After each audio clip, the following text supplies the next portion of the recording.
Hello and welcome. My name is Anamaya Lee. I'm a graduate student at the University of Southern California and an ISC intern with the SysG group. I welcome you to my Grief 5 Best Practice video series. As a part of my research on grief and loss and the grief and loss experiences of children and teens, I'm hosting a series of interviews where I'll be interviewing professionals working with children and teens experiencing grief and loss due to death, divorce, parental incarceration, parental deployment, and foster care placement. I'm creating this video series for educators and other key players impacting the lives of youth today. Today is my first interview in my series, and with me I have Professor Evangelina Reina, who is a licensed clinical social worker and assistant regional administrator with DCFS of Los Angeles County. She's also an adjunct assistant professor with the University of Southern California.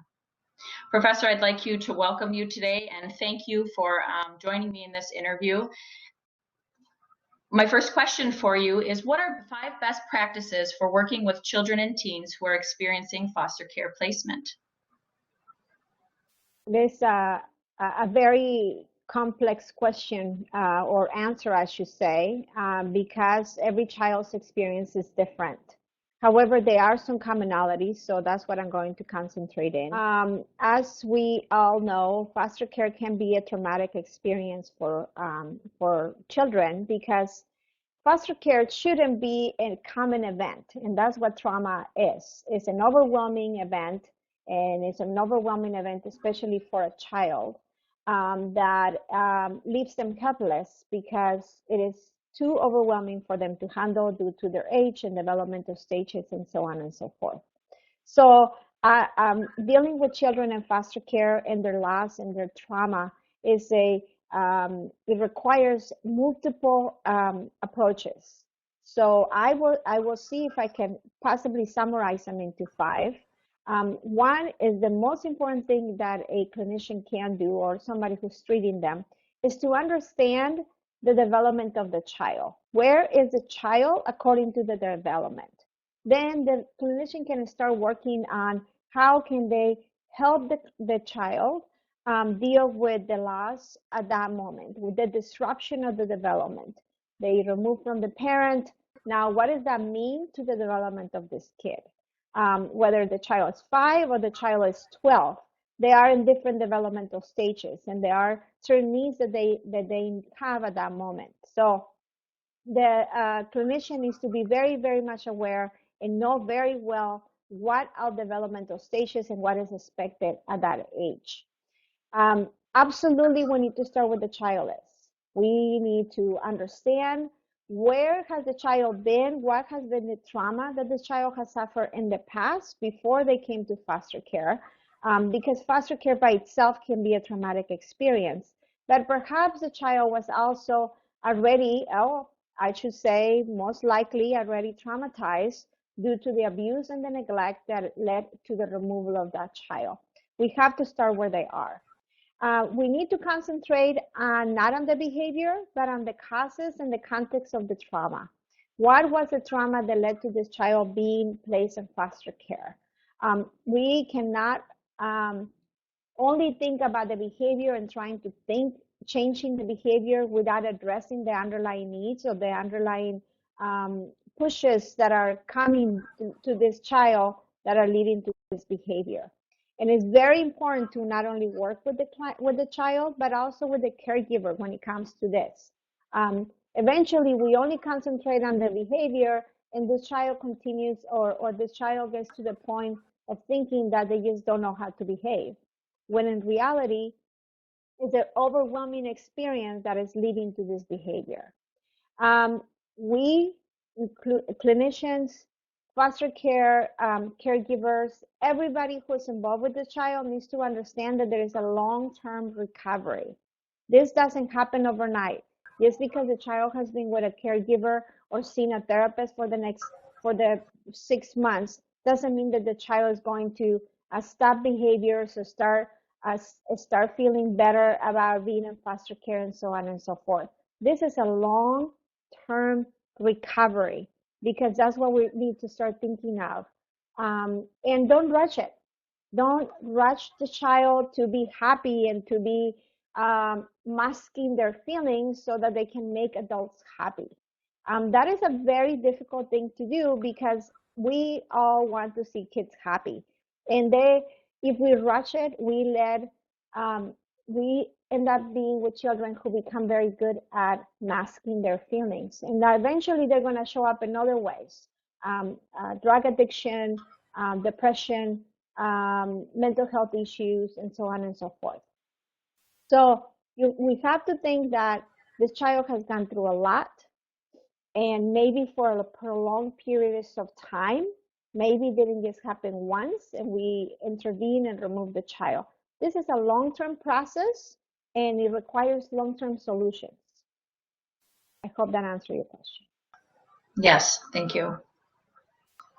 On to the next question here.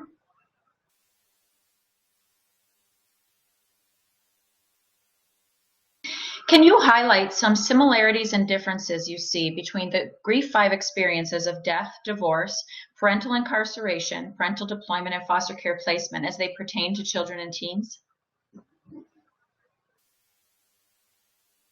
I believe that except for the loss of due to death, the others are similar in the sense that children have, whether conscious or unconscious, an idea of two parents in the household. Now you have a father or a mother who has been deployed, or a father and a mother that they don't see every day because of divorce. So the idea of this child has been shattered. The idea of being in a two household home and so on and so forth. The loss, however, in my opinion, is even more impactful when we remove children and put them in foster care. Because at least when you have a divorced parent or a child who, and I'm not minimizing these losses, they are horrific for kids, and especially little ones who don't have the capacity to understand what it means. But when you have a child in foster care, there is not one parent. There's a complete stranger, and hopefully a lovely stranger who is providing care for this child. But you don't have a parent anymore. And what does that mean to the child? What does it mean to their trust? What does it mean to their bonding? What does it mean to all the developmental things that we want to provide for a child? So I think with death, there is a closure. The parent, especially if we expose early on children to death, and some families do a better job than others. But if we expose them to the idea that people die, and especially if we let them participate in the rituals related to people dying, there is closure for the children. However, when it comes to foster care, there is this lingering idea and the desire that they want to go home. No matter what happened at home, no matter what the abuse was, no matter what the neglect type was, they want to be with their parents. Children love their parents, parents love their children, and what leads to this situation is not necessarily a lack of love, is how do we demonstrate love for our children, and how do we as adults get so stressed out that lead to abuse and neglect to children. So I think there are some similarities. However, I think foster care can be even more damaging. We have parents who see these children regularly at the beginning of placement. We see a lot of those things dwindling down. And we as a system have to take some responsibility for it as well. We as a child protective agencies throughout the country, we have to pay attention to how can we minimize some of that grief and loss and trauma to children. It's not only the caregiver's responsibility and not only the family, but the similarities that I see when you ask me this question, my immediate reaction was, wow, foster care can even be worse than some of the things you mentioned, except for that, when you come to that point of saying that person is gone forever, right? So we are dealing with, there is a term, polyvictimization. The child was abused at home, the child was neglected at home, we are now coming into a foster care system, and no matter how wonderful the caregiver is, the child may feel like they're being victimized again because of the stigmas of being a foster care child in schools and so on and so forth. And some children who have parents serving in the military also deal with some of the same concepts and the stigmas and the labels and so on and so forth. And what children lose is their opportunity to just be regular children without any of these labels, which is already hard enough, especially if you're a teenager. So it is. I'm actually kind of glad to see that you have to see that question, because people start thinking about these losses in the same realm, and I'm glad to see that, because it can be that dramatic. Okay, thank you very much.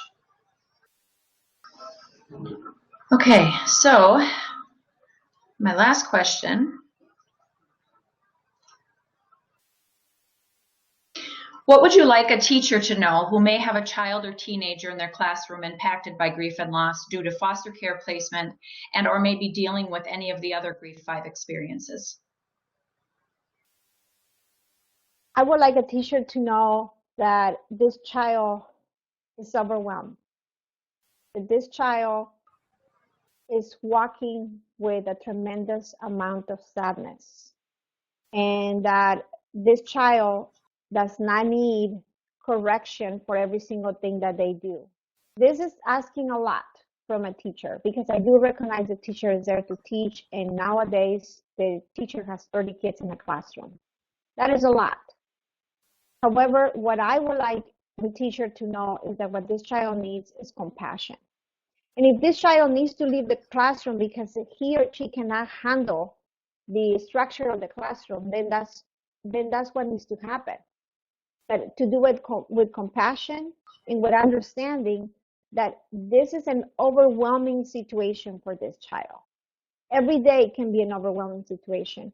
The child may have gone to court the day before, and judge ordered visits with a parent that she doesn't want to see, or that she is angry with, and so on and so forth, or staff visitation, for various things happen. And you don't know what the child is going through. So don't concentrate only on the behavior, but on what is going on, even though the teacher may not know, just know enough that this child is overwhelmed on a regular basis, emotionally, psychologically exhausted, perhaps, from all these overwhelming experiences. Thank you very much. Professor, I want to thank you so much for joining me today for this brief interview, and I want to thank you for the impact that you are making in your community. And for those of you interested in our Grief 5 campaign, I encourage you to visit notenoughgood.com, where you'll find my blog post entitled "It's Grief to Me: Death, Divorce, Incarceration, Parental Deployment, and Foster Care." In my blog, you will find resources for working with grieving children and teens, as well as more information about our Grief 5 campaign. Thank you. It's been a pleasure. Thank you.